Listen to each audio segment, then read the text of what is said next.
Yeah, I like the word that you used there, Laura, ceremoniously. This is a ceremony that she's going through as she takes this out. Yeah, good. Anyone else want to pick up on this? But Yeah, Scott? I'd just say in a little bit of a way, this idea of the bow is virtuous in that in order to string the bow, you need to be very strong, but also skilled. You need to really know how the bow works.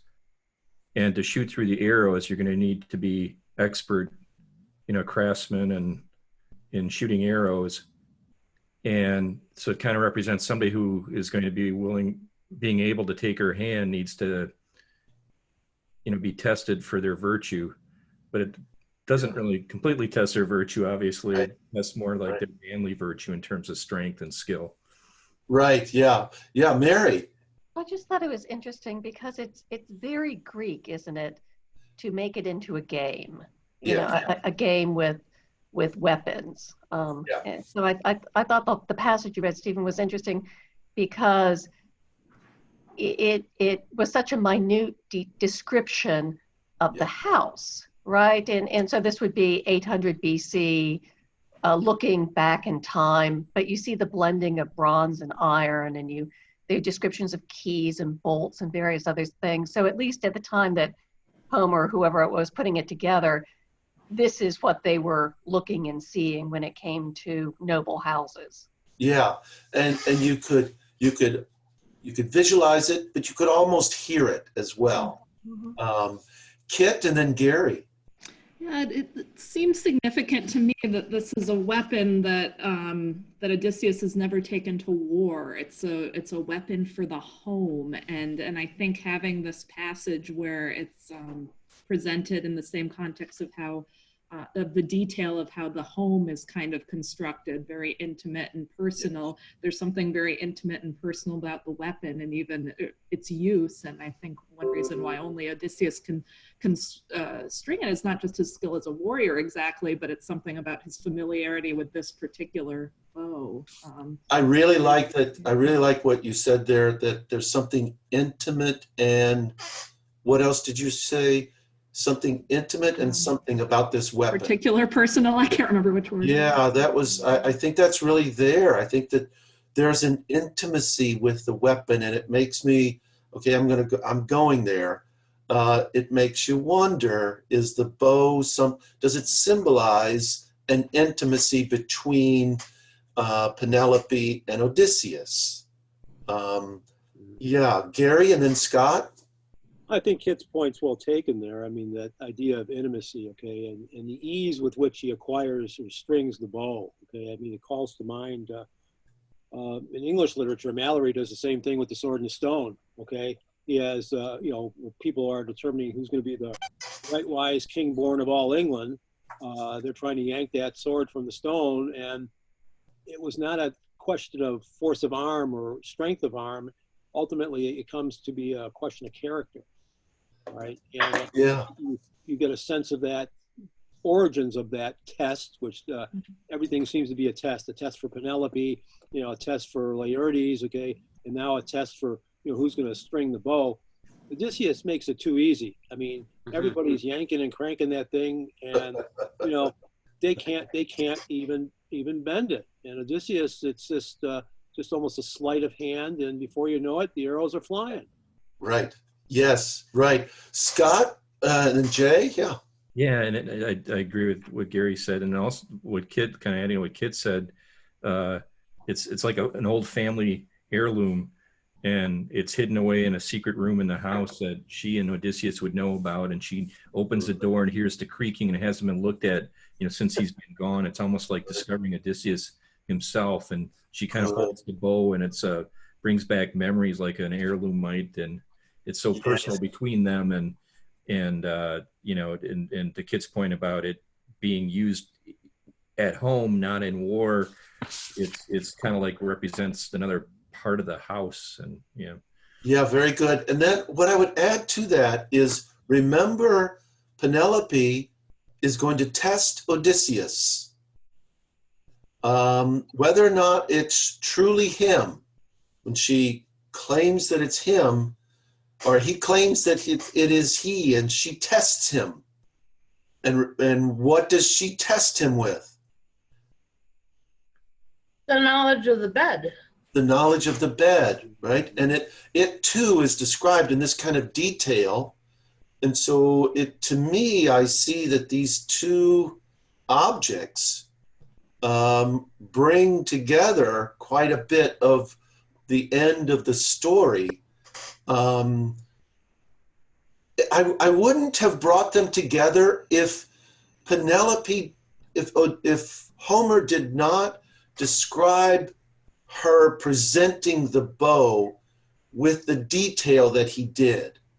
If he hadn't given us that detail, I don't think I would have given it much recognition. But he gives it this detail, the start of chapter 21, and you all, I think, have drawn out, pardon the pun, you've drawn out from it the intimate details. And I think it anticipates the bed that he's going to see, that he identifies later on in response to her question. There was one, and then we should move on. Jay? Yeah, I was struck by the role of Athena in all four of these chapters. Good. Like in the Iliad, there was fate and then the gods and then the humans. There's not much talk about fate here. It's like Athena's taken over. And I wonder, I don't know if it was said specifically somewhere in one of these chapters, whether Athena was preventing the other suitors from being able to bend the bow. But I wouldn't be surprised, given how active a role she plays in other aspects of these last four chapters in particular. Very little mention of fate, or if any. It's the gods, and in particular Athena. Yeah, that's a good question. Go ahead, anybody. In book 20, it describes Athena as telling Odysseus that he's going to be victorious over the suitors and their families. So she actually gave him that information, or told him what was going to happen, or what was yet to come, right? Yes, right. That's very involved, I would say. Right. Yeah, so, let's just spend a little time on that. What do y'all think of Athena's role in this book? What effect does it have on you as a reader? What kind of expectations does it create for you? Those kinds of questions come up. Yes, Mary Jo. Seemed to me it was a justification for for failure. Well, the gods wanted it to happen. A justification for ending the war without losing face. And so it just seemed to be their worldview of how gods were involved in daily life. Okay, so that, do I hear you saying that Athena is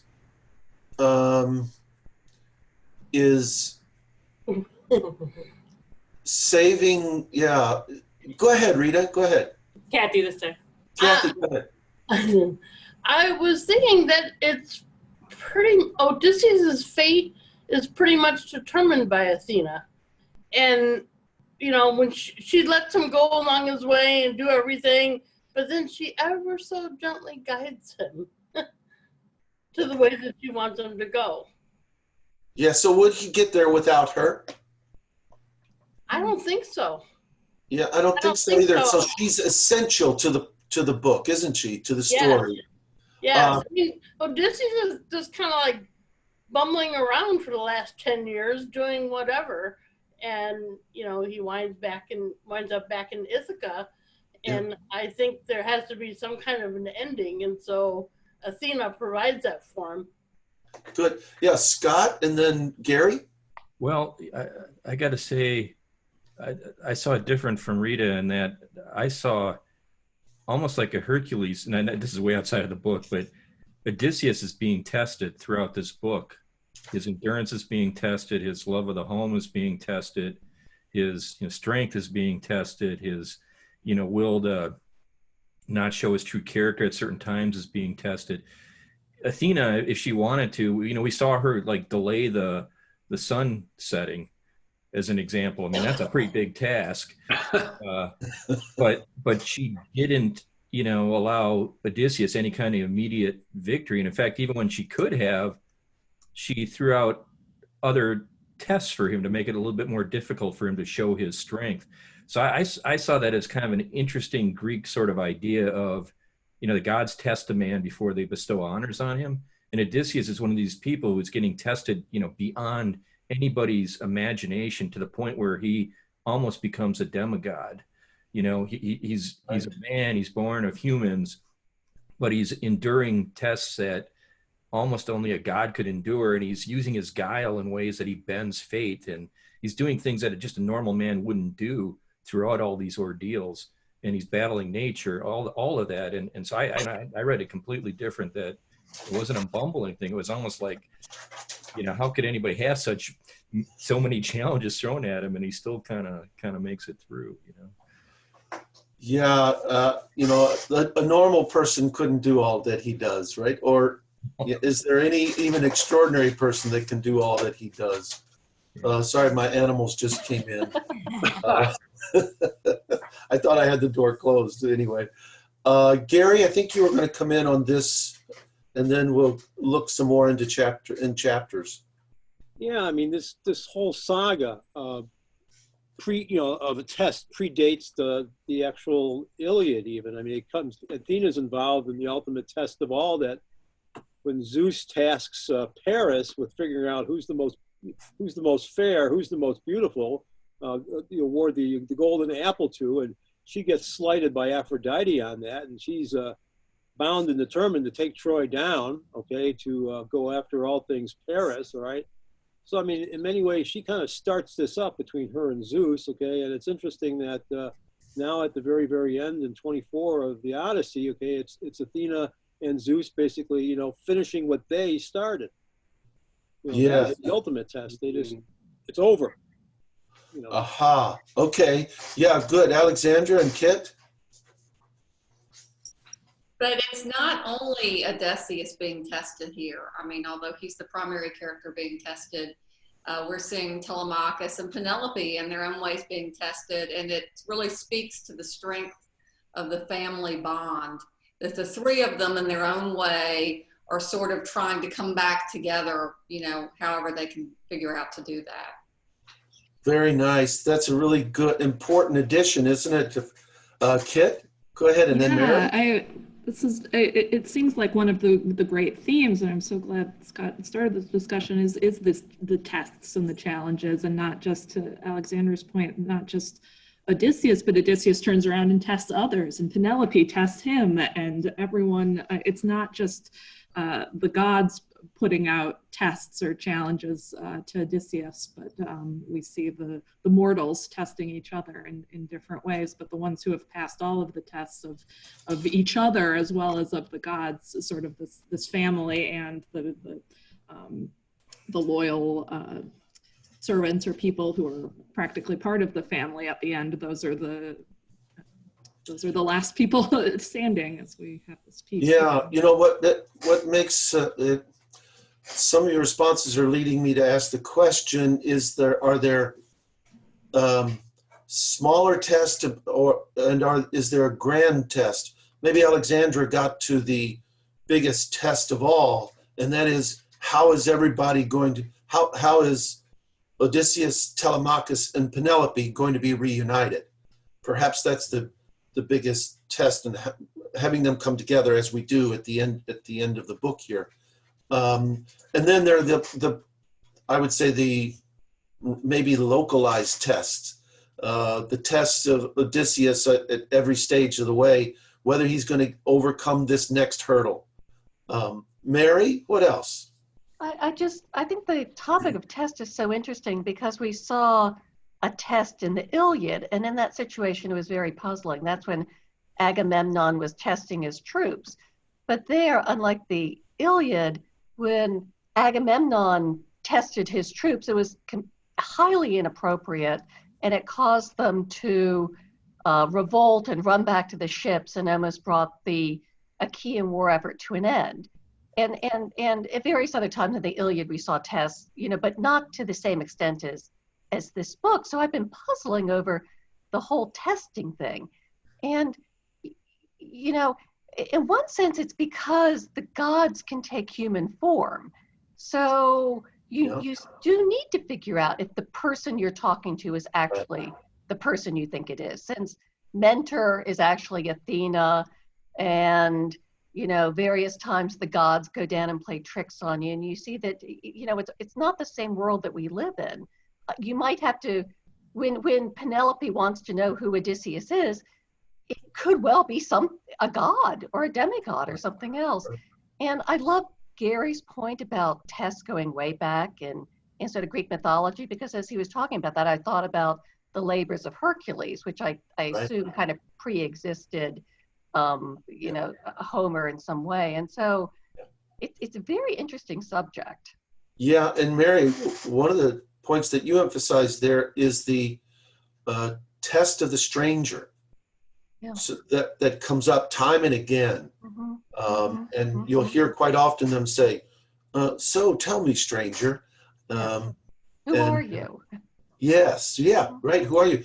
That is, before we can really engage in the guest-host relationship, I need to be sure of your identity. And so there's that test that takes place every time you have the stranger come to another land. Yeah. Okay. Well, let me ask this question now, a little bit more particular question. So what do you make then of the stringing of the bow and the battle that ensues here in book 21, or the way in which, the battle doesn't actually start until book 22, but the way that they are setting up the battle here in 21? Anything else that you saw in this book that is worth us pausing a bit on it?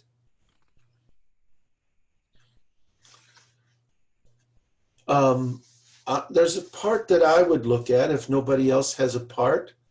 So I'm at page 434.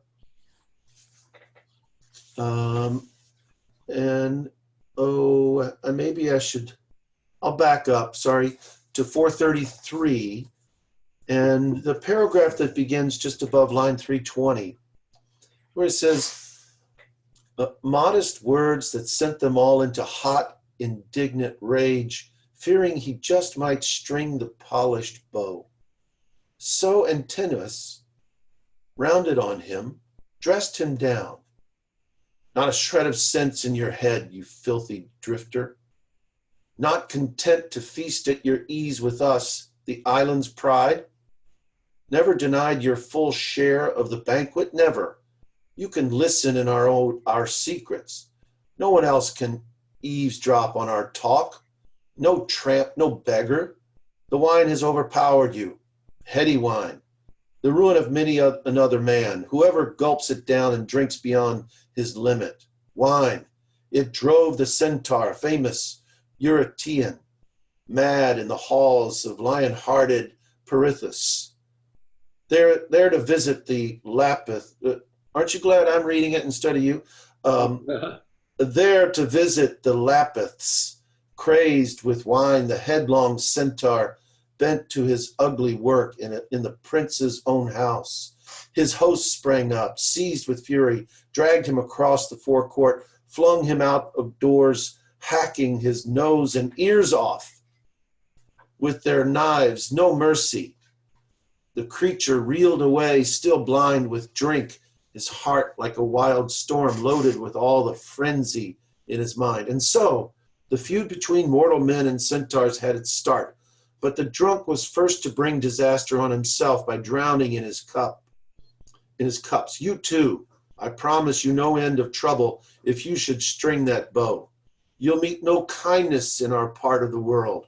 We'll sail you off in a black ship to Echetus, the mainland. Good. I'm glad I haven't lost my connection. The mainland king who wrecks all men alive. Nothing can save you from his royal grip. So drink, but hold your peace. Don't take on the younger, stronger men. Just pause there. These are the words, right, that are given to Odysseus before he attempts to string the bow. Here, the taunting just continues all the way up to the end. And of course, I mean, who would expect the old man to step up and string the bow? Is it too much to believe? What does it do for you as a reader when, you know, Odysseus as the old man does step up and string the bow? By the way,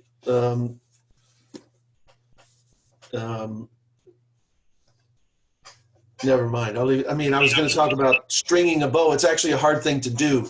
If any of you have ever tried to do that, you know, an old-fashioned bow to string it, it's not as easy as you might think it is. Anyway, anyone want to pick up on any of this? Otherwise, yes, Mary Jo. For one thing, I was going to ask, what is stringing the bow? Is that actually putting a string on it or pulling it back? And then the second thing, I thought it's just going to be an insult. You know, he might think of the remote possibility this guy is able to do this. It's going to be a real insult because he knows it's difficult and he probably wonders whether he can do it and probably knows he can't. So Yeah, good. What he's concerned with. I'm assuming if anybody else wants to come in here and talk about this, anybody, yeah, Scott or Mary? Yeah, Mary, go ahead. Go ahead, Mary. Oh, well, I thought this was another instance where the Odyssey shows concern for hierarchy. So, you know, what is completely upsetting to the suitors is they're aristocrats. And this beggar, you know, who's in a shameful position in any event is not, and how dare he come up and contest with them. And we see that over and over and over, Right. Particularly after the battle in the treatment of, is it the cow herder? I lose track. Swineherd?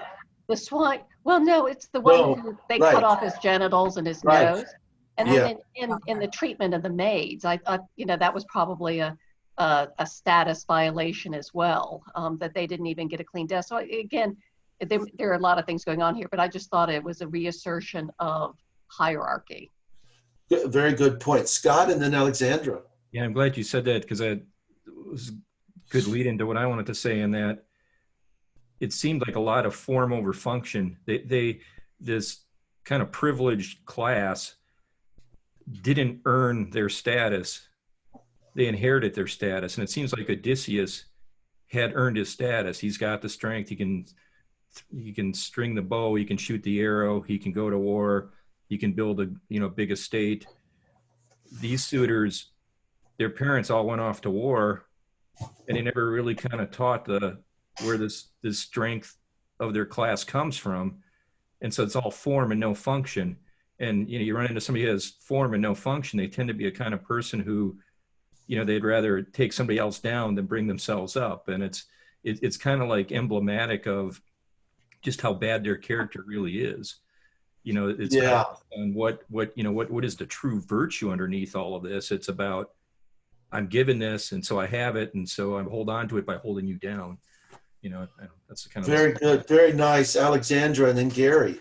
Yeah, I think the bow also represents this sort of symbol of legitimization of authority for Odysseus. We see this later on in the Arthurian legend with Excalibur pulling, the sword from the stone. Who is capable of doing this? And, to Scott's point, Odysseus is returning, and these men were probably young boys when he left, I'm assuming, many of them. And so they weren't familiar with him or his authority, really. So that's one reason that they can sort of discount it. But in addition to actual physical strength and power, the fact that he's the only one able to string and use this bow, I think gives this sort of extra metaphysical dimension or something, a mythical dimension of authority. Yeah, stringing the bow is more than just stringing a bow. It is symbolizing and what all of y'all are bringing out, and so that it's not just an insult that an old man can string the bow and the young men cannot. Mary's point that it's this aristocracy, that's an insult to our whole group of people. We've gone out on the hunt many a time, and now this old man is going to come and do something like this. A beggar. Yeah, so that class distinction. Gary, what else? And the hierarchy. Thank you. Sorry. Oh, I don't know. I just couldn't help feeling that, it's about time, especially when it comes to the second line on line 340, which says the drunk was the first to bring disaster on himself. I mean, American film or Westerns have been tapping into this archetype ever since, film was made, basically, in High Noon or Open Range or Unforgiven. I mean, you got the hero. He's been conflicted. He's been abused. He's been tested. He's been tormented. Okay. He's been turned every which way but loose. And finally, we're going to get some resolution to this. Okay. You're going to see a little good old fashioned Iliad having at it, Yeah, good. Finally, we're getting there. She went and laid down. Well, let's see. Why don't we go to the battle? Shall we? The next chapter? Slaughter in the hall. We can talk about this in general without a doubt, but if there's any particular places that somebody wants to step into, please be sure to bring that up, and let's look at a passage and analyze it. But otherwise, we can get started by generally what happens. Let's see. Although I was going to say one more, we do need to press on. There was,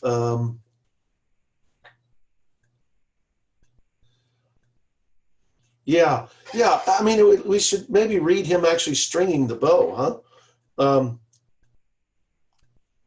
I think it's page 437, line 440.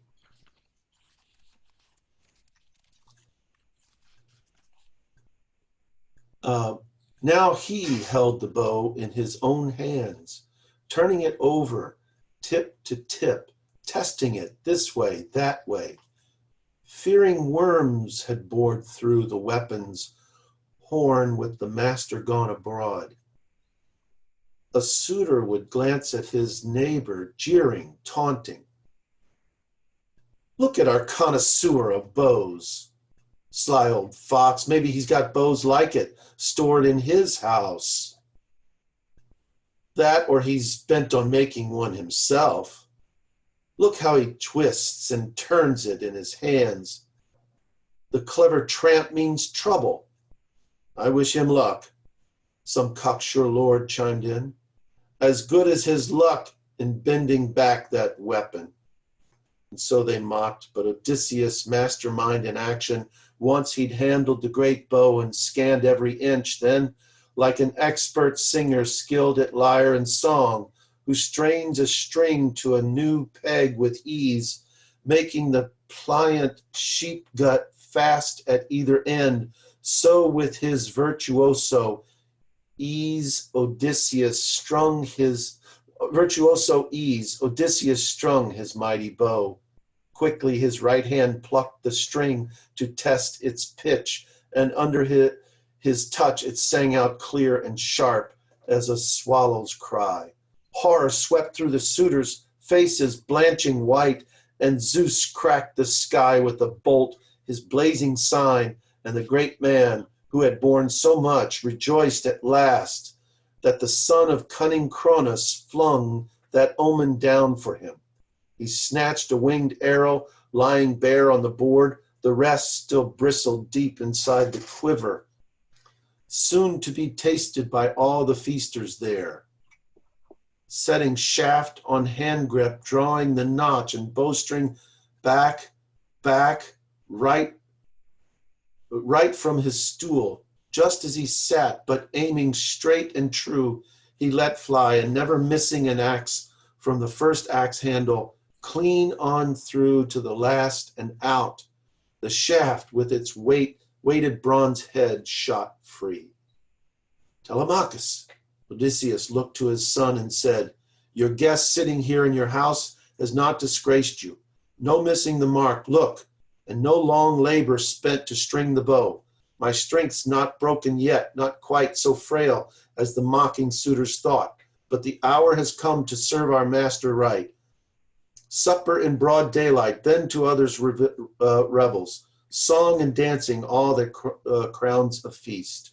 He paused with a warning nod, and at that sign, Prince Telemachus, son of King Odysseus, girding his sharp sword on, clamping hand to spear, took his stand by chair that flanked his father, his bronze spear point glinting now like fire. So there's the end of the story. Fabulous description here. Even that last sentence, you know, it could be very easy. He could say, Prince Telemachus took his stand by a chair that flanked his father. That's the simple sentence, but look how it's adorned with all kinds of other things, both before it and after it. Anyway, how does this final description in this book meet your ears? I think. Yeah, Jay. Yeah, I think Gary was right on. I mean, the Westerns, a lot of Westerns were probably inspired by this. I hadn't thought of that before, but, you know, it's really setting it up for what's to follow in a very dramatic and sharp way. And sharp was pun intended? That was an unintended pun, which is usually what most of my puns are. Yes, Laura, please. I think it's it's the big reveal, and it's kind of, it's through action instead of through his looks or through anybody saying that's him. It was all, I mean, I haven't said it yet, but it is really the big reveal for him. It's quite very nice. Yeah, very nice. Mary? It was also a wasted shot and a wasted arrow. And were Athena not on his side, he might have wanted to reconsider. It was almost like taunting the Cyclops at the end, that he just had to show off. Now, it worked out fine this time, but you could easily see how it might not. Yeah, good. Scott? Well, I get Mary's point. I even had thought of that as well. But then I thought, well, you know, Penelope set up this contest, and for him to win it fair, he had to shoot that arrow. So in a way, he, you know, won his wife in the second time or whatever, you know, so there was some kind of justice in all of that, I think. Go ahead, Mary. I don't get it. When he's shooting the axes, what is he doing? I mean, are they set up like a loop or something? Or is he actually going through the wood of the handle? Yeah. I think, as far as I understand it, he's going through the wood of the handle, that they have been lined up. They would have to be lined up perfectly straight. And then therefore, so the test is that the arrow not only is straight, but also has the force behind it. If it's slightly off, it's not going to make it all the way through the 12. Now, I mean, first of all, I don't believe that there's such a bow and arrow that can shoot through 12 axe handles. So, you know, I would go that far. I mean, I have to acknowledge that to start with, but suspending judgment, it's lining up 12 and shooting the arrow right through them. It takes a straight shot, and it takes enough force to be able to do it. It's the old kind of thing. Oh, didn't we see this elsewhere? I think we saw this one time where somebody shoots an arrow and it pierces. Oh, it was in a different book, and it pierces someone else's arrow and splits it. And we've seen that. You've seen that in maybe it's Westerns or something like that, or some kind of films where one guy hits the target, hits the bullseye, and somebody else comes up from behind, and it's so precise that it splits that arrow and hits the target. I think that's what it's after, something like that. Yeah. The other thing that's in here, I think, is a foreshadowing of the slaughter to come. Mm. And I've forgotten, it's where he's talking about the other arrows in the quiver. Yes. He snatched a winged arrow lying bare on the board. Yeah, it's the very last line on page 437. He snatched a winged arrow lying bare on the board. The rest still bristled deep inside the quiver, soon to be tasted by all the feasters there. That language, that's just brilliant language there, because soon to be tasted by all the feasters. The feasters, these suitors have been consuming Odysseus's estate, and now these arrows are just waiting for them, and this is going to be their next meal. Yeah, okay. Well, let's press on. Time does not stand still, or time stands still for no man, something like that. Yeah, Jay, please. A question for you. Yeah, I mean, that language that you just quoted is very striking. How much of this do you think is Homer, and how much of it is Fagles? I mean, I'm just curious. It's just like, and of course, Fagles got an award for his translation. Right. Do you have any sense of that? Yeah. Anybody want to speak to that? Yeah, the language is there in the Greek. Okay. But to be able to capture the language, to be able to capture the beauty from one language and put it into another, right, is then another task. So it's certainly there in the Greek, and I'm kind of glad you asked that, because you can do so much with language, and I think one of the things you're experiencing, as I overheard at the beginning when I logged on, you're talking about the books and talking about you want to reread them and different things like that. That speaks to the beauty of the books that we're reading, not just the ideas of the books. That is, language itself, I think, is something that human beings value. And to be able to arrange words in such a way that they penetrate our being and we value them, I think that's a wonderful aspect of all this. And so then the Greek is an inflected language. And so you can do more with it than we can do with the English language. Fagles got the award, but I actually prefer the Lattimore translation, because the Lattimore translation is more closely tied to the Greek. What Fagles does is he translates the Greek for, I don't know how to say this. It's going to sound terrible. Let me just preface it by saying, remember, I am from Kentucky, and that's not to say that's unfair to the rest of the people from Kentucky, but I learned language not until I was probably in my 20s.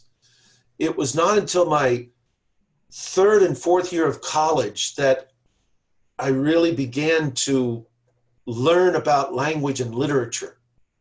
What I was going to say is that Fagles translates for, how am I going to say this? He translates for the less, this is going to sound terrible, and you're welcome to criticize me. Please do. For the less literate reader, Oh my gosh, did I just say that? What a snob. I know, Jay. And that's why I wanted to preface all of that with what I You're was betraying your Kentucky roots. You're right. It's the popular version. It is. It's okay. It's the popular version, Alexandra. Thank you for those words. That Fagels sounds a little better. Yeah, Kathy or Rita, who was going to come in? I said that sounds a little better. It's the popular version. Stephen, You're right. Yes, it does sound better.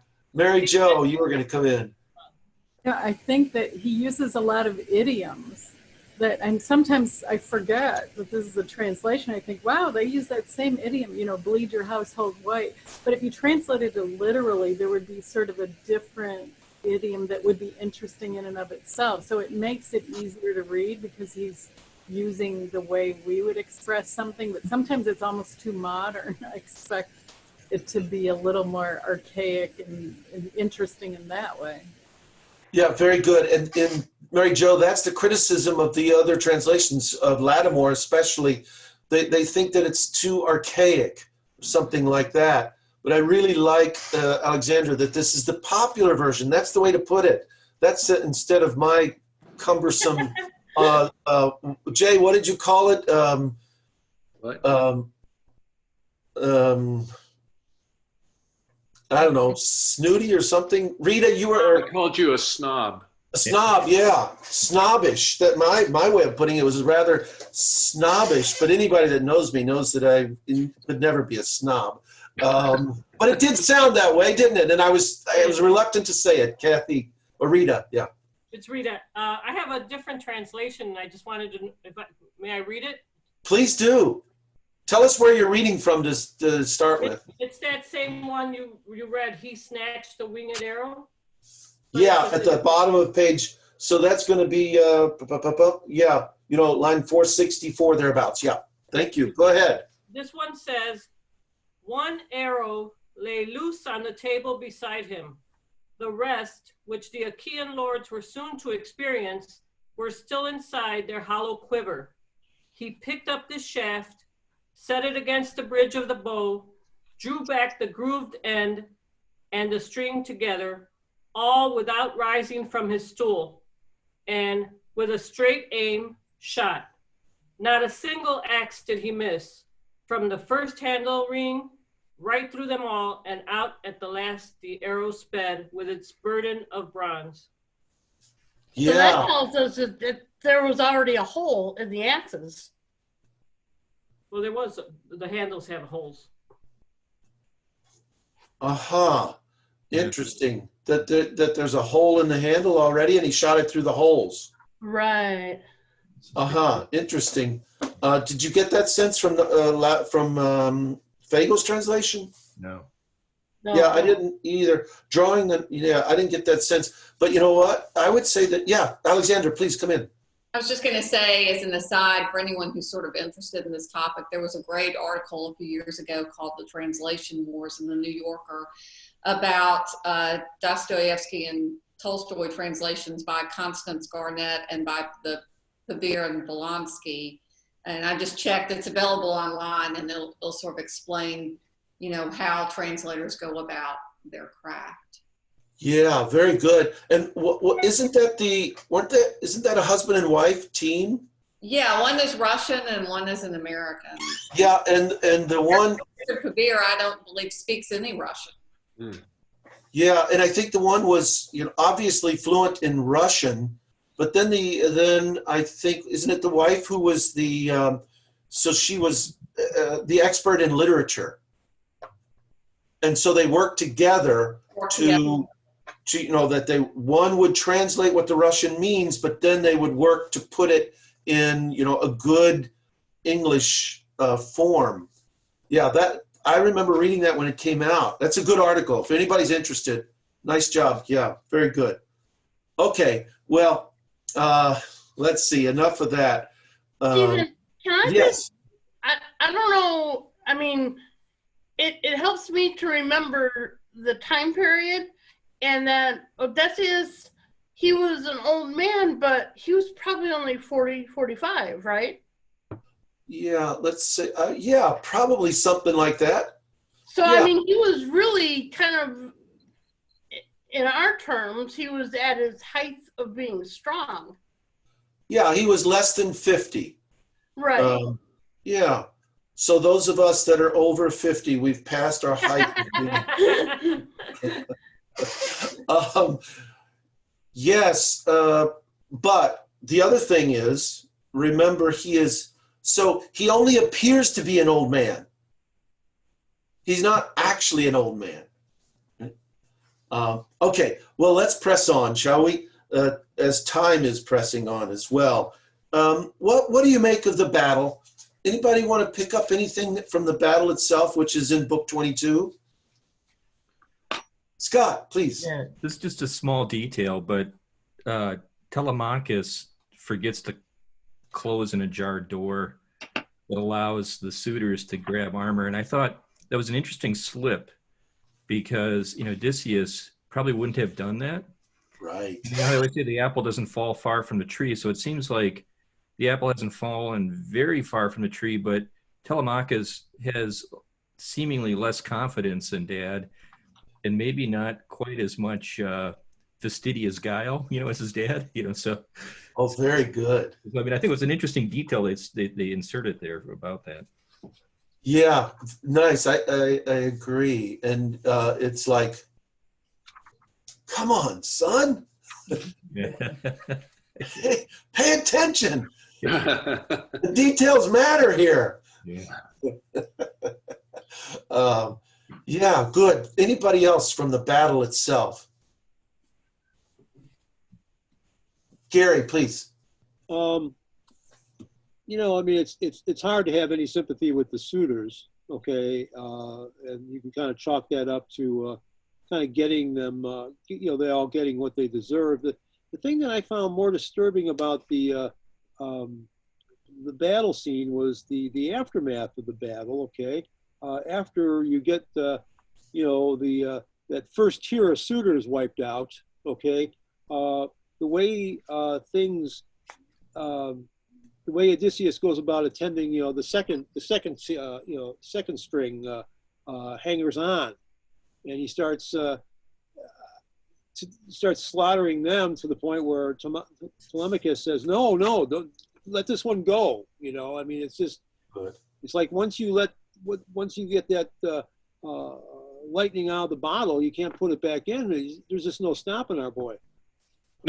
And it literally takes his boy to stop him.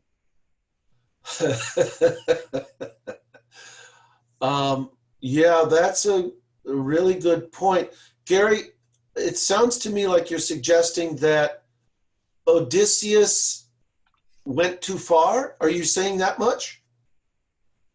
Boy, I've been thinking people have been going too far ever since the fall on this. Okay, there's no holding back. There's, where is the happy medium on this? Yeah, I mean, he needs to be reined in. I mean, it's the classic warrior dilemma. I mean, you want somebody exactly like that on the battlefield, where they just will not stop. They're like the Terminator, okay? But sooner or later, all good things, even combat, has to come to an end, and you just can't continue that sort of slaughter on a day-to-day basis there. I mean, there has to be some sort of limit.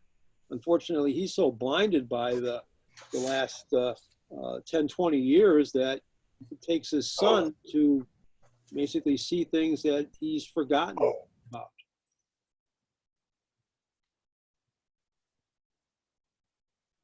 Go ahead, Mary Jo. Yeah, this brings me to a question that I had from last week. Somebody mentioned that Odysseus had learned something through this Odyssey, that he was cunning and whatever other things that he had to learn along the way. And I just do not see that he's learned anything. He's used his cunning tricks and his deception all the way, and that's what's got him where he is today. But he does not seem to have changed in character at all. But maybe I'm missing something that someone else has seen. So I wonder. Scott.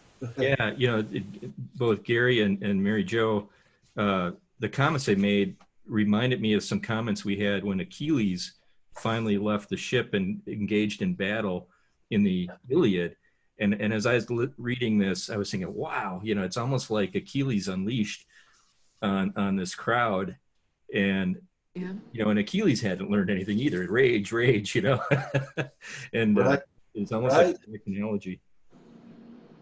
Laura, we're right there. You may as well come on in. Go ahead. The only thing I would mention, and I don't know if you'd call it learning, but when the old nurse wants to, over the dead bodies, wants to like rejoice, I think it's on page 452, like near 433 or so, when Odysseus says, "Rejoice in your heart, old woman, peace, no cries of triumph now. It's unholy to glory over the bodies of the dead. These men, the doom of the gods has brought low, and their own indecent acts. They'd no regard for any man on earth, good or bad, who chanced to come their way. And so thanks to their reckless work, they met this shameful fate." I don't know, but I think that shows at least he's not, you know, lording over them. And he feels, I think there's justice in what he did. And that's something that I saw through this book, was a sense of, it was how they mete out justice. And I was kind of surprised that these suitors thought that that Zeus might actually be on their side at one point, saying the glory would be ours if Zeus is with us. And I was sort of thinking to myself, really? Aren't you really in the wrong here? And you don't see that, but it's clearly not a good and a bad. It's a glory and an honor and a very different set of a paradigm that you're looking at for justice. Yeah, very nice. That's a really good setup there. Kit, were you wanting to come in on this? Yeah, but now I'm thinking of something else. I'll come in later. Okay, Jay?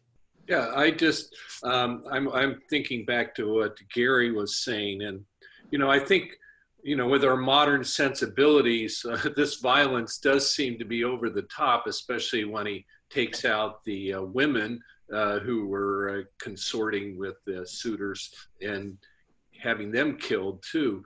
But you know, I'm thinking back to what Adam said when we were reading the Iliad, and his mantra was, "Is that one of us talking, or is that Homer talking?"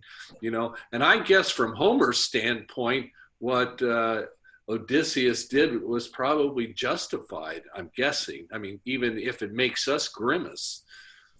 Mary, go ahead. Mary. Yeah, I think what Jay just said, and Laura's exactly right. I mean, over and over and over, we're told that the suitors are lawless.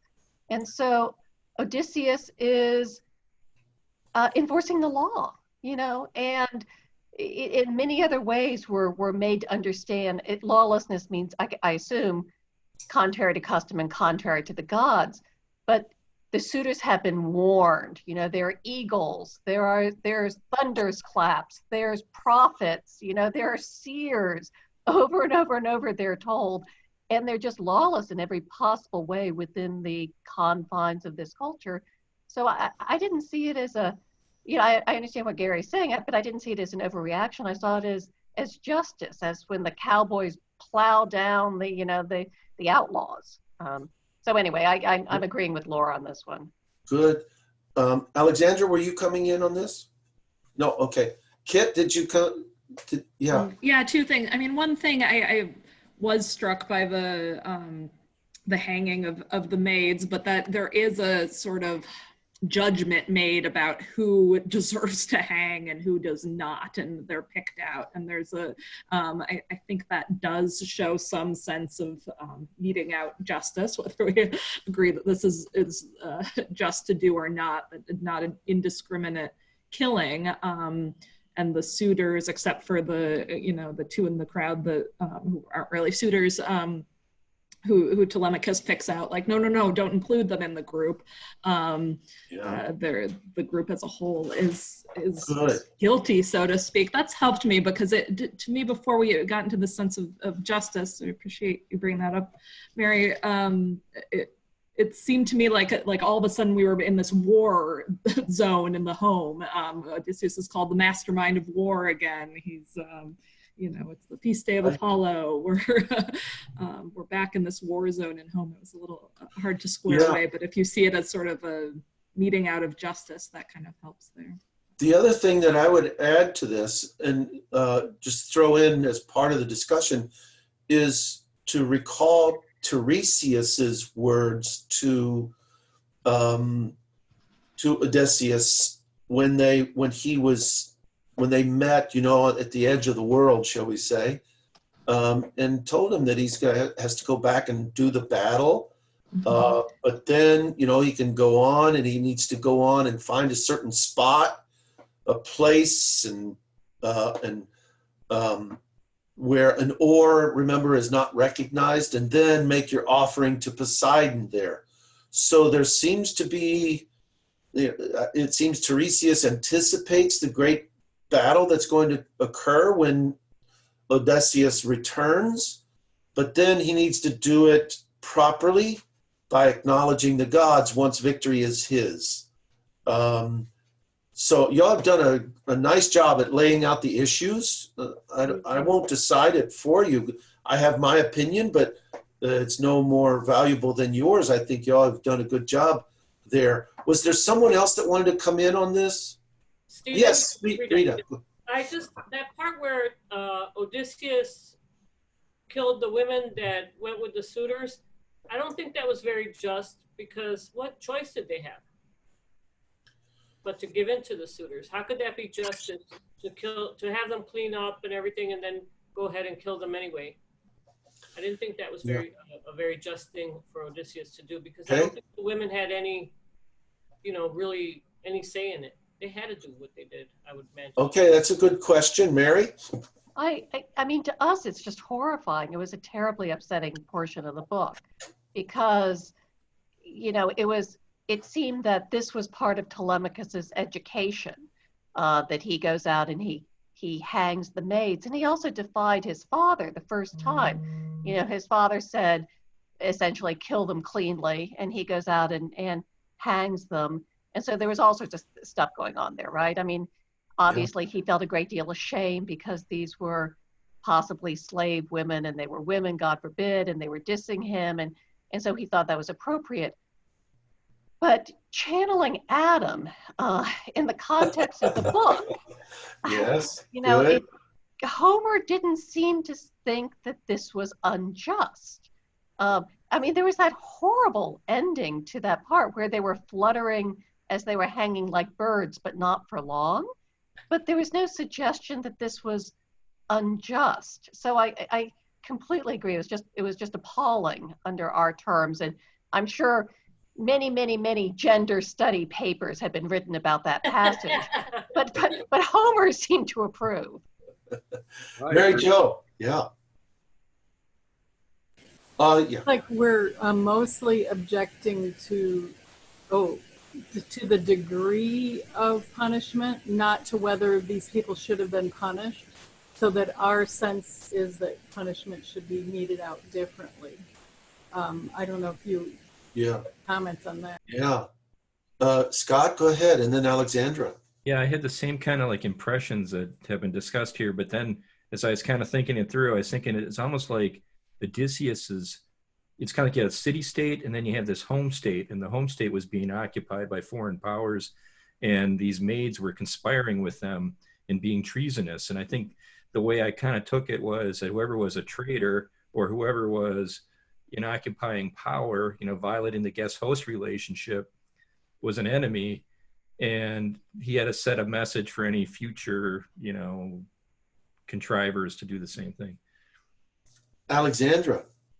I agree with Mary. This is a very Homeric view of justice that, in the tutorial we're seeing abandoned, by Socrates and Plato in terms of that people have inherent rights. You don't sense that in this story at all, that there are, individual rights that these people have just by virtue of being human. Yeah, good. The only other thing that I would add is that Telemachus here, he judges which of the servants were, working against the house of Odysseus and which were, doing the best they could to get by without working against the house of Odysseus. So there is something there where that's another aspect of Telemachus coming of age, that he now has to, in a sense, decide which are going to be hung and which are not. Kit, yeah. I think it's significant that the nurse is the one who determines which of the maids will be hung and which won't be. Odysseus trusts her to tell him which were loyal and which were disloyal, who was guilty and who was guiltless. So the nurse is the judge here. Yeah, you're right. You're right. She does inform him quite a bit. Okay, Jay, and then we'll try to finish up. Time just goes too fast. Sorry. I'm glad Kit brought up the nurse, because there again, I think speaks to how Homer's viewing this, because the nurse, this elderly nurse, is rejoicing in all the slaughter. She's, and again, today we would not agree with that, but back then, she was represented, as the steadfast, loyal person, and her reaction was, I think, one that Homer would approve of.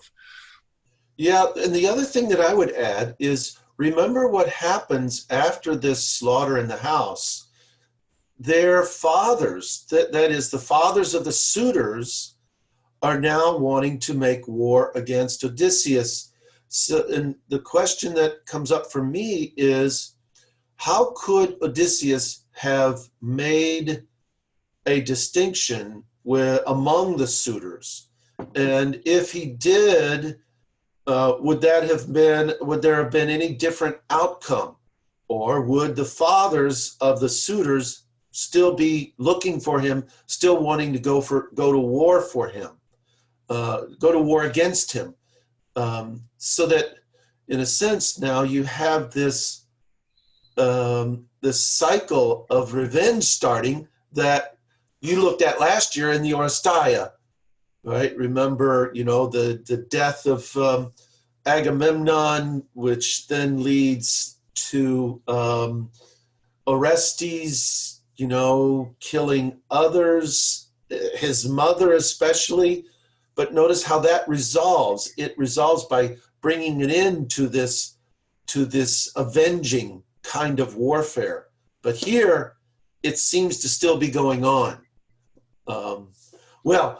Let's press on. We got to have Penelope recognize Odysseus.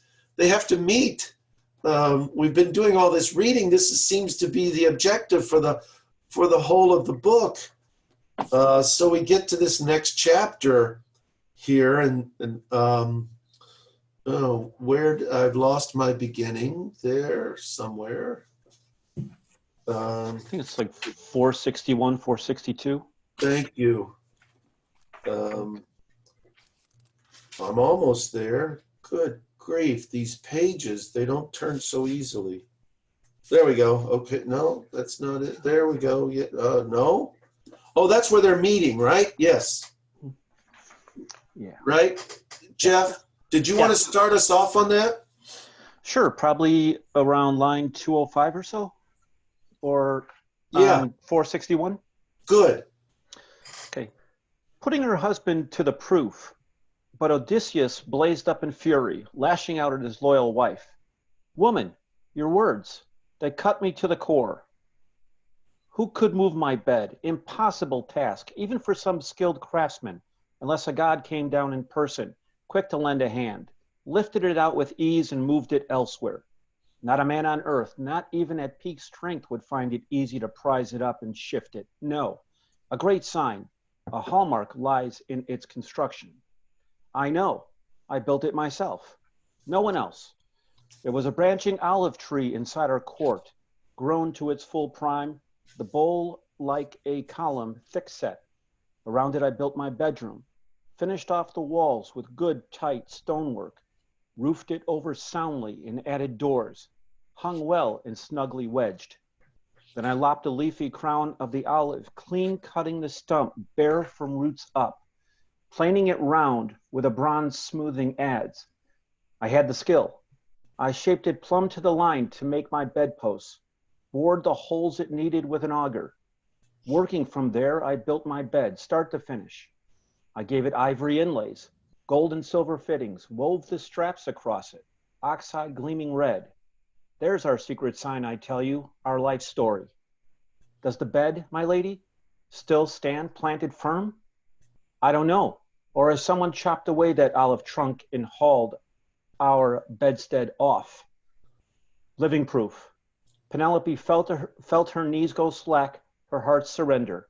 Recognizing. Let's pause there, Jeff. Pause there for a minute. So let's just pause on Odysseus's description of the bed. Anybody want to pick up on this? Anything from this? Yeah, Scott, please. Yeah, I just, his house is built on the stump of an olive tree, like a really sturdy olive tree. And you kind of imagine like a family tree, there's olive tree and these branches coming out from the tree. And of course it's holding up the bed, and that's kind of where the branches kind of extend out of the. Yes, right. And it's the center of his entire house. It's holding up his house. I think it's like extremely symbolic, Without a doubt. Yeah, I mean, I think that's a really beautiful scene. Without a doubt. So that house has a double entendre, right? It is literally his house, but it's also, and his bed, but it is also his offspring, or shall we say the continuation of his line, which, as we know in Greek literature, they always talk about that. The house of Atreus, for example. Here now it's the house of Odysseus that is his progeny that's going to follow him. Yeah, very nice. Anyone else? Okay, look at Penelope's reaction here. So she says, right, living proof. Penelope felt her knees go slack, her heart surrender, recognizing the strong, clear sign Odysseus offered. By the way, that language of her knees buckle and her heart surrenders, it's the same language that's used in the Iliad to talk about the battle in warfare. When a warrior is faced with overwhelming power of another warrior, it uses that very same language. The knees buckle and the heart surrenders. And sometimes it'll add other things. The face turns white, the arms go limp. There are other descriptions that go along with that.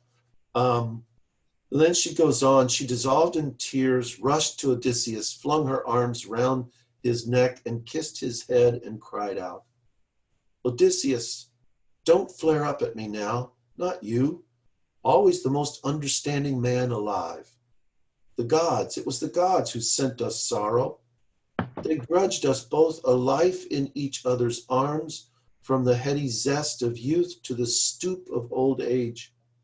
But don't fault me, angry with me now, because I failed at the first glimpse to greet you, hold you.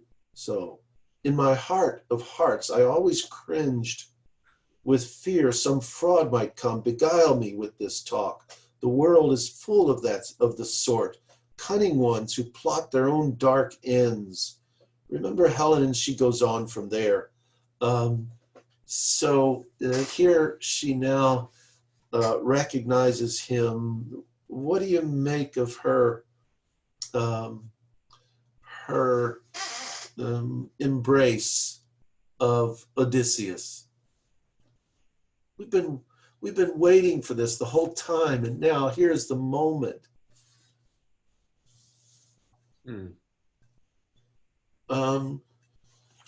She's afraid that there was cunning. Okay, Jay, what? No, I was just going to say briefly, I mean, she's obviously had built up all this skepticism as a shield over decades, I guess. And so it took a lot. I mean, it took something like what Odysseus said for her to take off her emotional armor, so to speak. Nice. Yeah, Alexandra, what else?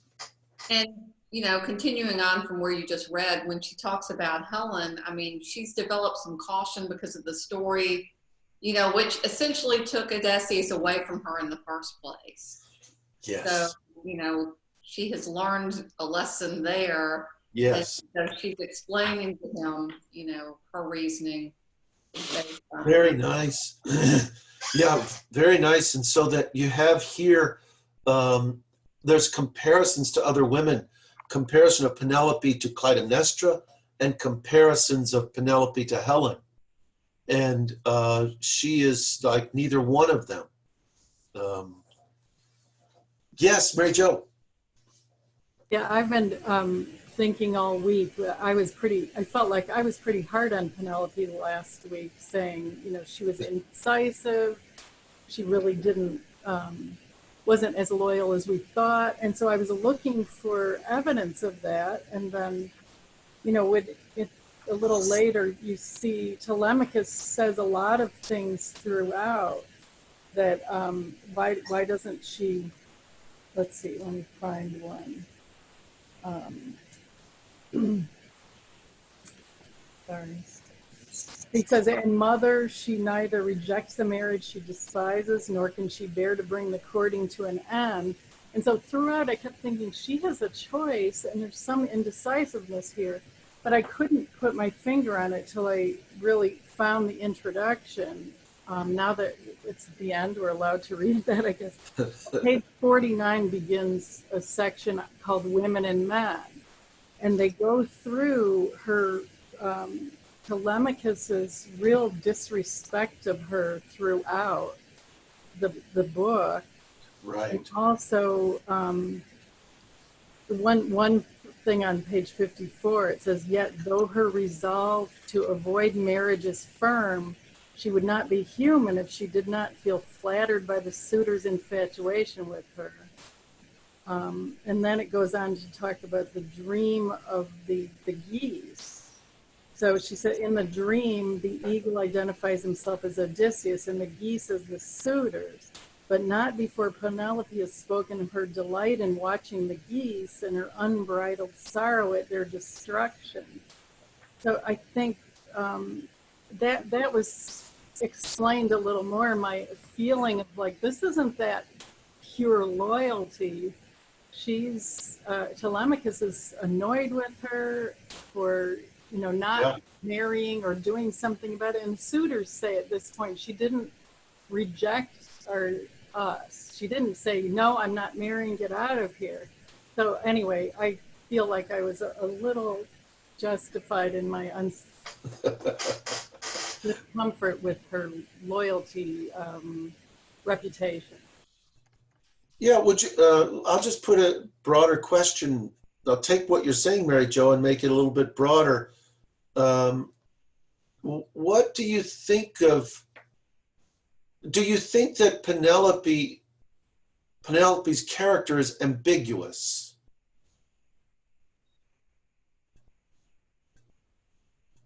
Or is it clear? It seems to me like the introduction called it a human. She wouldn't be human if she didn't have these conflicting emotions. I mean, she doesn't really, there's no place that she ever thinks he's alive. Every statement she says, she thinks he's dead. Yeah. So where does this loyalty take her? And what does loyalty mean if you think somebody's dead? I guess some women in the past, they never remarry, so that's just expected. Yeah, go ahead, Scott. Yeah, I'm thinking like, you know, maybe the suitors, in some sense, are an option. They kind of represent potential security for Penelope. You know, if Odysseus indeed does not come home eventually, you know, she needs somebody to kind of take care of her, I guess. And as opposed to, you know, it's kind of like the body is security and the suitors, you know, represent security. Maybe her heart's not really with the suitors, but it's more of, I want to de-risk my life. And then her love is kind of from the soul, but she doesn't know if Odysseus is still there because she's crying every day about Odysseus not being home. And I don't think it's, you know, out of fear of security. It's more of she loves him so much and wants the family back together. So I think the conflict there is that, is he alive? Is he not? If he's not alive, I'm never going to love anybody else again, but I do need security, so I'm going to kind of let this go on. I mean, that's kind of the way I interpret it. That's the ambiguity. Good. I don't want to cut us off. Anybody else want to come in here? We're out of time, and I don't want to take up your break time. We could, maybe come back next week and maybe just spend a few minutes talking about the end of the book, maybe talking about Odysseus's character. What do you think of Odysseus now that you've finished the book? We didn't talk about him meeting his father, which is another part that needs, another loop that needs to be tied, I think. So if you want maybe 15 minutes next week, we can talk about, the full conclusion of the book and some maybe your ideas about the book as a whole. Okay, good to be with you all again. Enjoy your second half. I'll see y'all next week. Thank you very much. Thank you, Stephen. Have a good week. Hi, Stephen. See you next week. Have a very good week. Thank you. You too.